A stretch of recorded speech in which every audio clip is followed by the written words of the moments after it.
It's time for What If Wednesday. What if, instead of having you on this radio station, there was somebody else? All right, John Anthony, what is on the rundown, my man? What if Trump's tariff plan is simply the poker call of, I'll see you and raise you one? Then I am willing to give it some time and see how this plays out. And I do believe that this is part of broader negotiations around the world, where we always are getting our products tariffed far more by these countries than we are tariffing them coming into America. I am actually totally fine with the idea of whatever your tariff is for our goods, we will tariff you the exact same. I don't know how you can freak out about that and say that's inherently unfair. I mean, if we're just doing one-to-one here, that makes all the sense in the world. Even as someone who's not inherently a tariff guy, in a perfect world, there are no tariffs for anybody, and you just have free trade. But if our products get tariffed going to these other countries and they need us more than we need them, why is it not fair to at least have this conversation and saying, guys, either you lower your tariffs to help our companies, and if not, we're just going to do what you think is equitable, which is the same number that you've got on our products and goods. Are we talking 25, 50%? No, in the case of U.S. products, agricultural products into Canada, Kevin Keatsman was talking about, it's 250 to 390%. It's crazy. That's a big number, man. Ridiculous. Big number. Just so you know out there when you're thinking about these numbers. Moving on here, then what if Rosie moved to Ireland and nobody cared, except maybe the squirrels? Oh, my gosh. Well, here's the thing. Rosie O'Donnell going to Ireland is actually something I respect more than you might think initially. Don't get me wrong. It's hysterical that she thinks the country is going to hell in a handbasket because Donald Trump just got elected when she lived through 40 years of Donald Trump and made it. And now she's on her way halfway around the world. She announced yesterday that on January 15th, she moved to Ireland.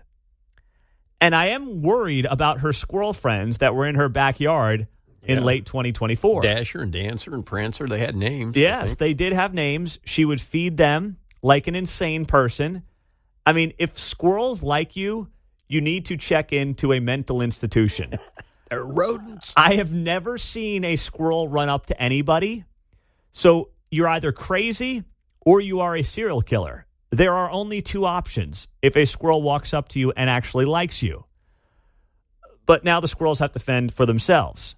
And Rosie yesterday made the announcement on her TikTok that she's gone, she's going to Ireland, and she wishes it didn't have to be this way because she misses some of her children. I miss my other kids. I miss my friends. I miss many things about life there at home. And I'm trying to find a home here in this beautiful country. And when, it is safe for all citizens to have equal rights there in America, that's when we will consider coming back. It's been heartbreaking to see what's happening politically and hard for me personally as well. Yeah. She did mention the kids. I thought maybe that was the squirrels. You know how the pet parent thing where you say my kid. Well, it reminds me of the line from Wedding Crasher when Adam Sandler is, I guess he's going to see Drew Barrymore and he ends up like ripping on her and breaking up with her or whatever. And she had all these handwritten notes for him that she was going to hand to him. And he's like, I am such an idiot. And he starts yelling at himself. And then that kid comes up to him and he goes, you're going to the mental institution. That's what this reminds me of. I mean, she is literally off her rocker and has left this country, but in a weird way. For all the hot talk from celebrities, I'm leaving if Trump wins.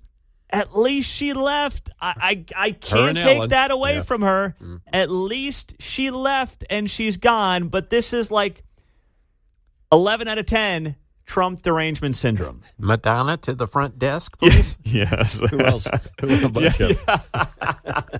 Oh, we could go down the list, man. Sure. Take the whole view with her. That's what she's got to do. What if the media covered Biden promoting EVs like they covered Trump promoting Tesla yesterday at the White House? Well, can we? Okay. I'm glad you brought this up. Can we not forget that Joe Biden held an EV event at the White House back in 2021? And he did this with major automakers right on the front lawn at the White House. He had an EV summit. He invited GM, Ford, and Stellantis, but not Tesla. He showed off at the time an all-electric Hummer EV and a Jeep Wrangler hybrid.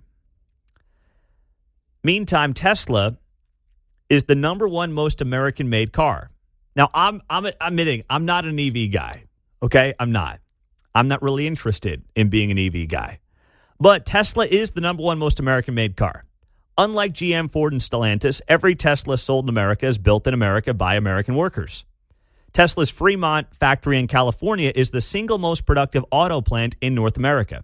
When you buy a Tesla, you are buying an American-made product. Those are the facts. And Joe Biden, after awarding nearly $1 billion to Stellantis and GM for EV production, then put on a big show at the White House back in 2021. Was anybody screaming about that? Was there mass chaos about that?